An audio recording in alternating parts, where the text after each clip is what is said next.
Vamos a continuar con la segunda parte de adjuntos, relacionada con los adjuntos de caldera o copreadjuntos.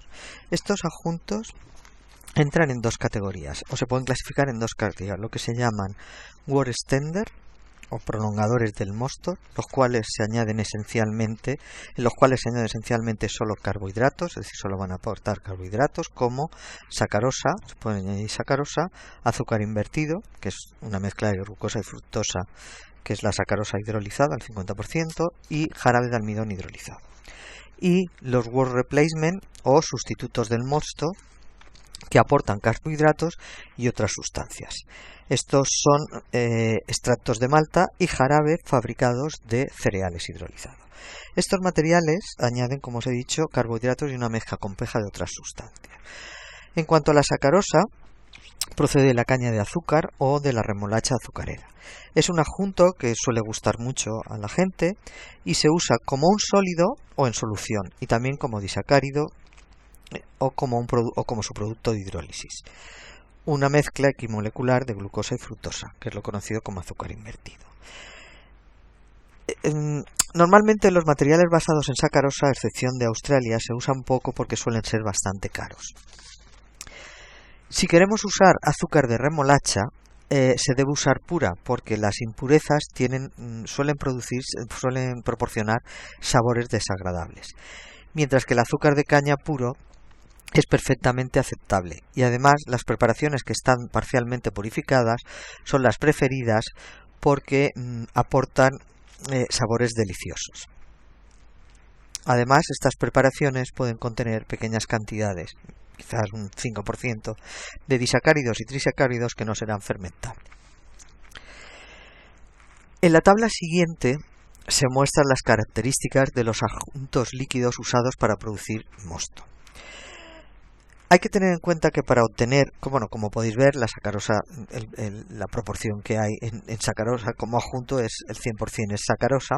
En el azúcar invertido tendríamos un 50% de glucosa y un 50% de fructosa. En el caso del jarabe de maíz rico en glucosa tendríamos un 43%, pero también tendríamos maltosa y maltotriosa con un 37%, y otros azúcares no fermentables en un 20%.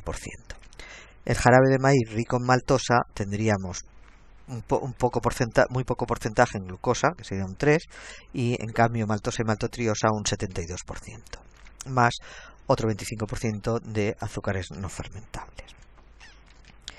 Para obtener los jarabes de maíz se emplean enzimas industriales. Las papillas de almidón se suelen licuar mediante la acción de una alfa-amilasa bacteriana procedente de Bacillus subtilis y un calentamiento a 85 grados. El almidón se convierte en glucosa y en dextrinas, y enfriando el jarabe y poniendo la temperatura y pH adecuado para que actúe una segunda enzima, con lo cual obtendremos una transformación más profunda. Si la segunda enzima que se utiliza es amilasa de malta, que tiene un pH óptimo de 5 y una temperatura entre 55 y 60, tendremos un jarabe más rico en maltosa. Pero si la segunda enzima es la micoglucosidasa fúngica, que tiene un pH de actuación óptimo a 4,5 y una temperatura entre 50 y 55, obtendremos un jarabe rico en glucosa. Hay que tener en cuenta que en la industria cervecera los jarabes de almidón compiten con el azúcar de remolacha y el de caña. Estos azúcares son sacarosa pura o sacarosa hidrolizada por ácidos. La sacarosa invertida tiende a cristalizar en jarabes, en jarabes que son del 83% volumen. Si se mantiene una temperatura, hay que mantenerlos a una temperatura de 40 a 50 grados. Se suelen añadir en la caldera de cocción del mosto.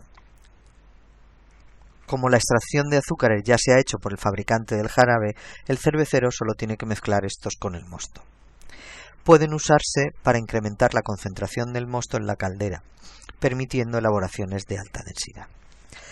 Ahora bien, el uso selectivo de enzimas, la utilización selectiva de enzimas en la fabricación de cerveza ofrece, bajo determinadas circunstancias, una serie de ventajas, como son la especificidad de sustrato de estas enzimas y de reacción, sin otras reacciones colaterales, la velocidad a altas temperaturas, una velocidad elevada a temperaturas moderadas, permiten un desarrollo dirigido y rápido y pueden ser producidos de manera pura.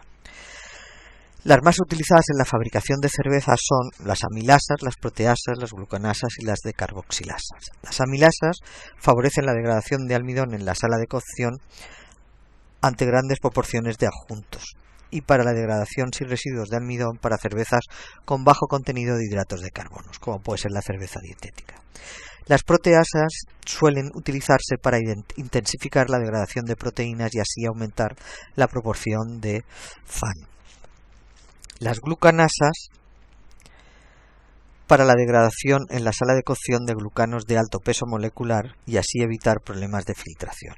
Y las descarboxilasas suelen utilizarse para evitar la formación de diacetilo durante la fermentación. Normalmente el origen de estas enzimas es bacteriano-fúngico y están permitidos en el uso alimentario.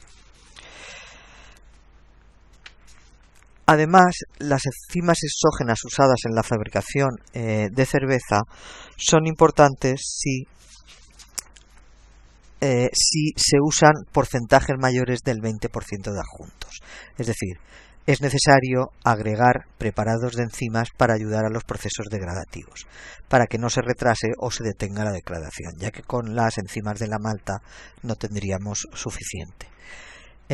Las enzimas que están marcadas con un asterisco son muy importantes, como os digo, si la malta se reemplaza con gran cantidad de adjuntos. En esta tabla tenéis la etapa donde se usan y la función que desempeñan. Por ejemplo, como hemos dicho, la beta-glucanasa para eliminar glucanos que causen problemas en la separación, en la filtración y la clarificación del mosto, la pentosanasa que va a ayudar a las glucanasas a digerir los polímeros de la pared celular de la cebada y el trigo, las proteinasas, que también se utilizan en la etapa de macerado para asegurar la generación de suficientes aminoácidos asimilables por levadura, la alfa-amilasa también en el macerado para la digestión del almidón, y ya las siguientes, como veis, la pululanasa se puede utilizar en el macerado también para promover la digestión de destrinas de cadena ramificada. En el caso de la glucoamilasa podemos usarla en el macerado o en la fermentación, que con ello mejoraremos la digestibilidad del almidón, permitiendo la conversión a azúcares totalmente fermentables en cervezas light y bajas en carbohidratos. La papaína también se puede utilizar en la etapa de almacenamiento para eliminar polipéptidos de formación de turbidez. Lactato descarboxilasa en el proceso de fermentación para poder acelerar la eliminación de diacetonas vecinales o lo que se conoce como diacetilo. Y por último, también tenéis la prolil-endopeptidasa que se puede utilizar en la etapa de almacenamiento, que permite eliminar selectivamente polipéptidos formadores de turbidez. Y parece ser que también se puede utilizar en la producción de cervezas para celíacos. Con este segundo video tutorial hemos acabado el capítulo de adjuntos. Hasta pronto.